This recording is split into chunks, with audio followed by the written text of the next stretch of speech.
Are nursing homes really the only option for older adults who need care? Or can we find better, more fulfilling alternatives?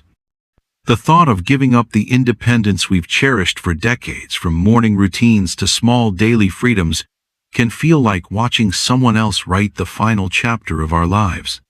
The ancient writer Seneca once said, "It's not that we have too little time, but that we waste too much of it." I wonder, how many of our final years might be wasted by rushing into solutions that take away our choices, our purpose, and the environments that have given our lives meaning? Welcome.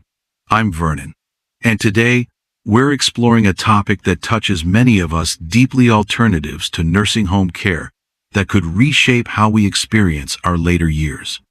This decision isn't just logistical, it's deeply personal. It reflects our values around independence, community, purpose, and dignity. Yet too often, we wait for a health crisis to decide for us, instead of thoughtfully considering the full range of possibilities. Pay special attention to the fourth continuing care retirement communities. This model offers a liberating middle path between full independence and traditional care. And of course, each situation is different. Some health needs do call for skilled nursing care. This isn't about judgment, but about widening the lens for those who still have choices. If these reflections on aging with wisdom resonate with you, sharing this video, subscribe, and tapping the notification bell so we can continue navigating our later years with intention and purpose together. Now, let's explore the alternatives that could transform how you or your loved ones experience the golden years. Alternative number 1. Aging in place with home modifications. The home we've lived in for decades holds more than just our possessions. It contains the invisible architecture of our memories, the doorframe with pencil marks tracking grandchildren's growth, the garden where we've watched countless springs unfold, the kitchen where family recipes have passed between generations. These are not just objects or places, they are anchors of identity. As the Chinese philosopher Lao Tzu once observed, "The space under the heavens is like a great bellows. Empty, yet it gives a supply that never fails." Our homes, too, can be like this, quietly nourishing us, even as our physical needs evolve. That's why, for many, aging in place, continuing to live in one's own home, represents not just a practical choice, but a deeply emotional one. It offers the ideal balance between autonomy and familiarity. But to make this possible, we must approach it not with nostalgia, but with flexibility. Staying means adapting, not rigidly holding on to the past, but gently reshaping it for the future. My neighbor Eleanor, a retired librarian with arthritic knees, understood this deeply. Despite her children's concerns, she remained determined to stay in her beloved two-story Victorian home. She often described the house as a familiar companion. She knew every creak in its floorboards, and it, in turn, held the rhythms of her life. Rather than surrendering to a nursing facility when stairs became challenging, Eleanor chose a wiser path. She transformed her environment. A rarely used dining room became her bedroom. A walk-in shower replaced the powder room. With small but thoughtful modifications, removing throw rugs, improving lighting, installing grab bars, she created what gerontologists call a lifespan dwelling. These changes cost only a fraction of what even a few months in a facility would have required, and gave her something far more valuable: continuity and dignity. Today, modern technology offers even more support. Smart home systems can monitor movement and alert families. Medication dispensers now reduce error through timed alerts. Video doorbells offer a layer of safety. Voice assistants eliminate the need to fuss with buttons or screens. And yet, there remains a disconnect. AARP research shows that while 77% of adults over 50 want to remain at home as they age, only about 1/3 have made the modifications to make that dream possible. That gap is not just logistical, it's emotional, cultural, and deeply human. In addition to modifying our homes, home care services now allow us to receive help where we live.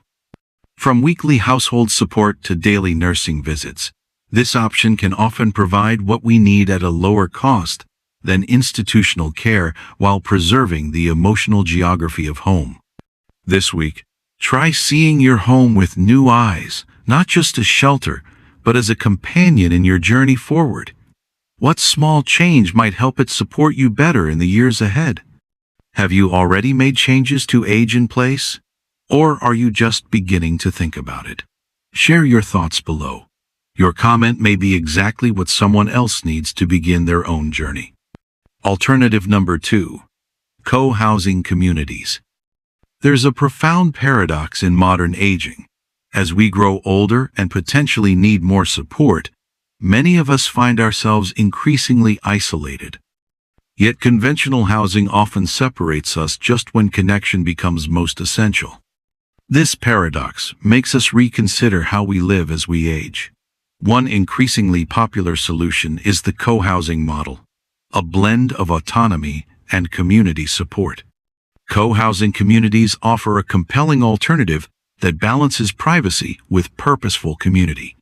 Unlike commune-style arrangements where everything is shared, co-housing provides private homes clustered around shared space. Residents maintain their individual dwellings, complete with kitchens and personal space, while also having access to common areas like dining halls, gardens, and workshop spaces. Most importantly, they share an intentional community with mutual support built into its foundation. What truly distinguishes these communities is their self-governance. Residents make decisions collectively about everything from meal sharing to property maintenance, creating not just housing but a living ecosystem of relationship and purpose. My college friend David, a retired professor, moved into a senior co-housing community in Portland 5 years ago. He often reflected on the unexpected benefits of the move, noting the irony that he felt more privacy in this shared space than he ever did in his suburban home, where he had barely known his neighbors. In co-housing, he could choose when to engage with others, yet he was never truly alone unless he wanted to be. At 73, David experienced a brief hospitalization. When he returned home, his neighbors had already arranged a supportive network, a meal rotation, transportation to follow-up appointments, and even helped with walking his dog. For David, this wasn't charity but a mutual exchange. He had offered the same kind of support to others many times before. It was, in his words, community reciprocity in action. Stories like David's aren't isolated. They reflect a broader trend backed by science. The arrangement addresses what sociologists call instrumental support, practical assistance with daily tasks, while simultaneously providing emotional connection. This combination proved remarkably powerful for well-being. Research from Harvard's study of adult development, the longest-running study on happiness, found that close relationships are the strongest predictor of both happiness and health in later life.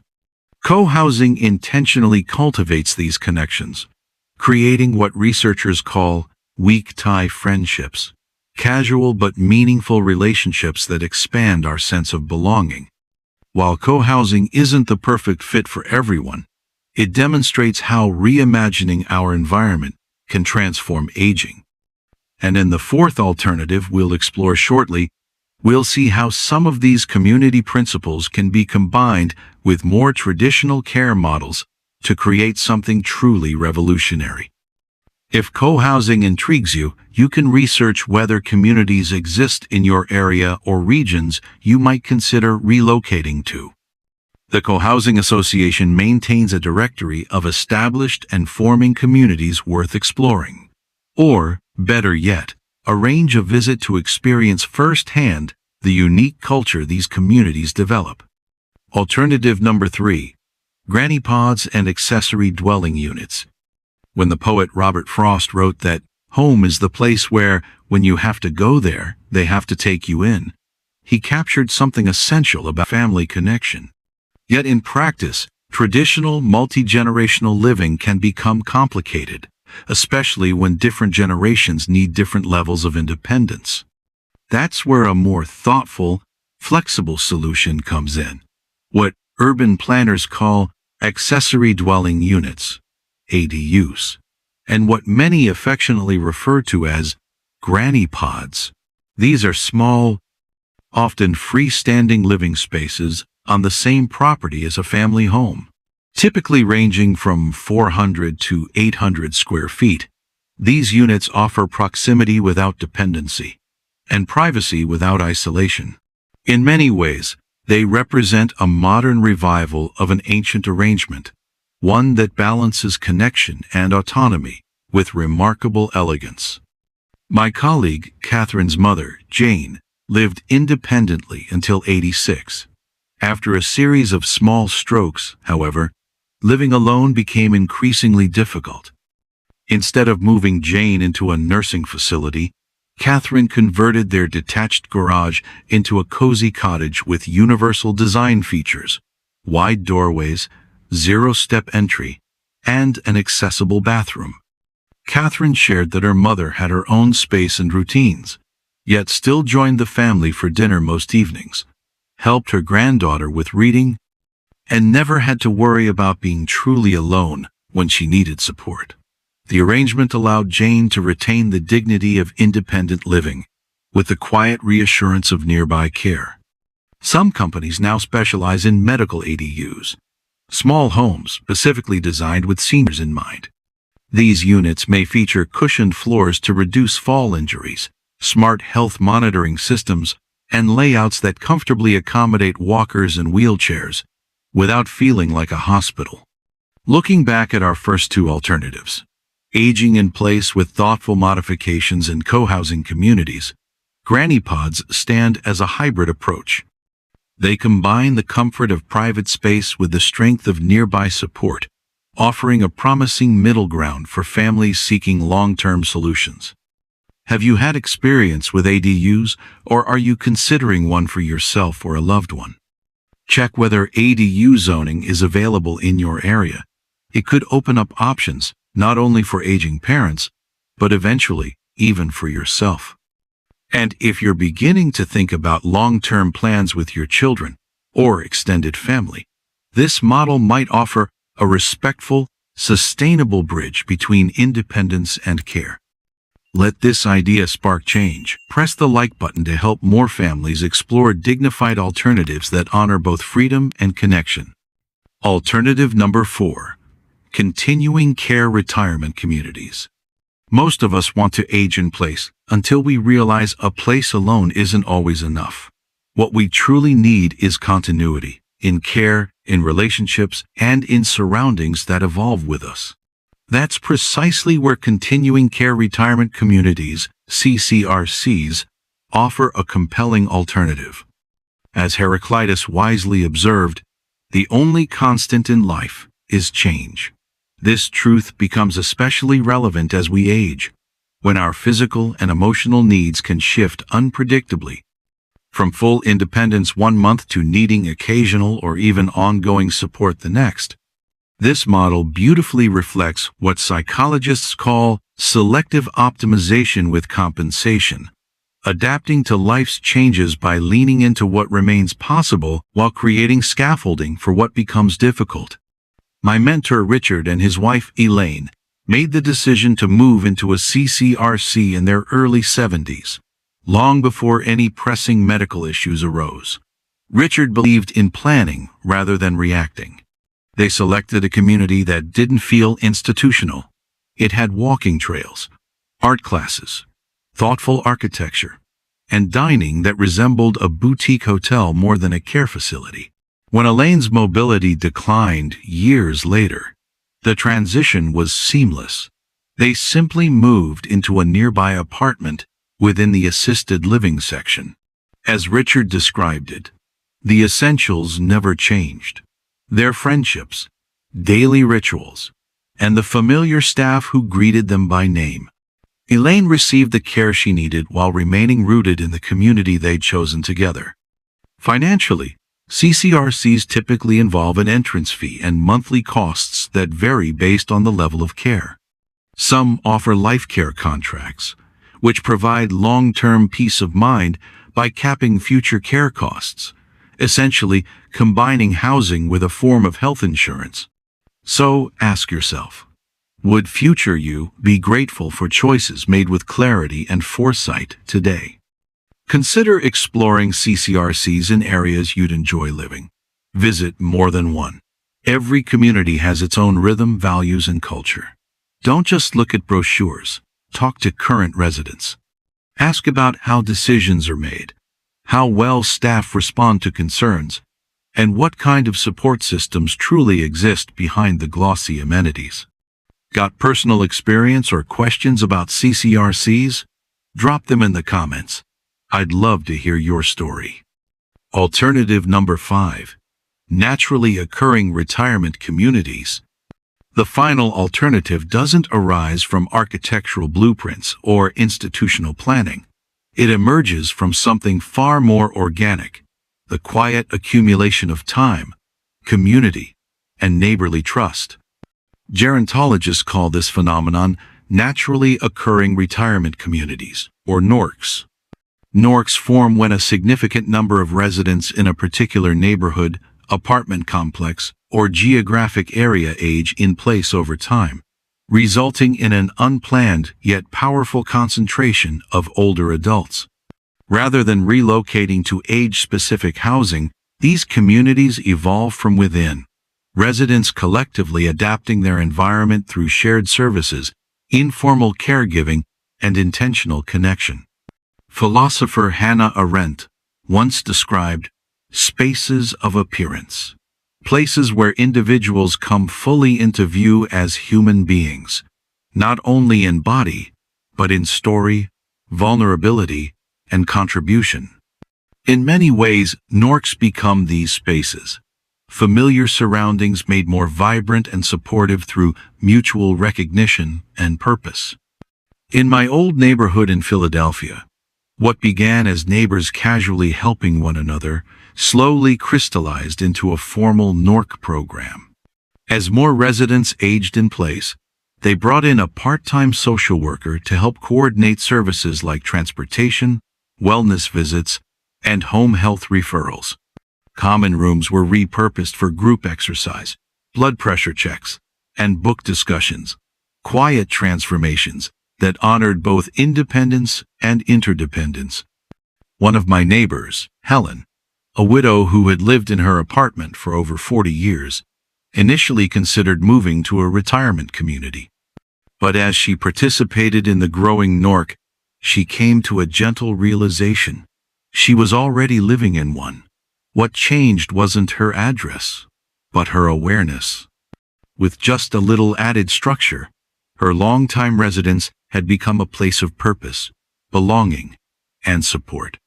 What makes the NORC model so effective is that it builds upon what's already there, the trust, familiarity, and relationships that have formed over time. It's not just about services, it's about sustaining the emotional and historical bonds people have with the places they call home. A study by the University of Michigan found that seniors involved in NORC programs spent fewer days in hospitals, reported lower levels of isolation, and had significantly higher life satisfaction compared to peers without similar support. Recognizing these benefits, many states now actively fund NORC supportive service programs. Part of the beauty of this model is its flexibility. In urban apartment complexes, it might mean reimagining a lobby as a shared hub. In suburban areas, neighbors might coordinate errands, transportation, or home maintenance. In rural communities, technology and mobile services play an essential role in bridging distance, while sustaining connection. If your neighborhood already includes many longtime older residents, consider whether elements of a NORC could naturally take root. It might begin with something as simple as a weekly potluck, a shared grocery run, or a neighborhood resource exchange. Often, a deep community starts not with infrastructure, but with intention. Sometimes the most transformative alternative to a nursing home isn't a move at all, but a reimagining of what's possible right where we already are. Conclusion. As we conclude our exploration of alternatives to nursing homes, I'm reminded of an important insight. Between what happens to us and how we respond, there is a space. In that space lies our freedom to choose. Each alternative we've discussed today, aging in place with home modifications, co-housing communities, accessory dwelling units, continuing care retirement communities, and naturally occurring retirement communities, represents an expansion of that space where choice resides. These options aren't merely about physical arrangements, but about how we write the story of our later years. Do we see ourselves as independent authors of our own story? Do we create communities where giving and receiving support becomes natural? Do we design environments that honor both our need for familiarity and our changing abilities? Approach this decision not from fear, but from intention, not asking, "What do I want to avoid?" but rather, "What do I want to create in this chapter of my life?" Consider these questions as you reflect on your options. What brings me daily joy that I want to preserve? What kinds of communities support me, rather than drain me? Remember that the best time to explore these alternatives is before you need them. Each option requires research, planning, and often financial preparation. By expanding your awareness now, you create more possibilities for yourself or loved ones when decisions eventually must be made. Until next time, may your choices reflect your deepest values, and may your living arrangements nurture your capacity for joy. Help my channel travels farther by like, share, and subscribe, so this kind of thoughtful guidance can reach the ones quietly searching for it. Thank you for spending time with me.